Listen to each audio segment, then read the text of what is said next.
পশ্চিমবাংলার মা বোনদেরকে বলবো, শুধু লক্ষ্মী ভাণ্ডার পেয়ে মুখ বন্ধ রেখে ভবিষ্যৎ প্রজন্মটাকে খারাপ করে দেবেন না। এই কাকিমাটাকে দেখুন যেভাবে রূপ ধারণ করেছে, উনি প্রত্যেকটা পদে পদে বুঝতে পেরেছে যে পশ্চিমবাংলায় কি হচ্ছে আর কি দরকার।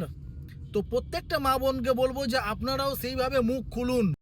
এই পশ্চিমবঙ্গ থেকে যারা দালালি করতেছে, সেদিন আপনাদের জামা প্যান্ট খুলে হাতে দিয়ে দেবো। আপনাদেরকে বলে দিলাম, বিজেপি ছাড়বো না যতক্ষণ দেহে প্রাণ থাকবে। কিন্তু আপনারা মানুষের গণতান্ত্রিক অধিকার কিনে ছিনিমিনি খেলতেছেন। এর বদলে একদিন হবেই, বাংলার মানুষ এই বাংলাকে মুক্তি দিবে এই নির্যাতনের হাত থেকে। সেদিন এই অফিসারগিরি আপনাদের থাকবে না, এই পদও থাকবে না।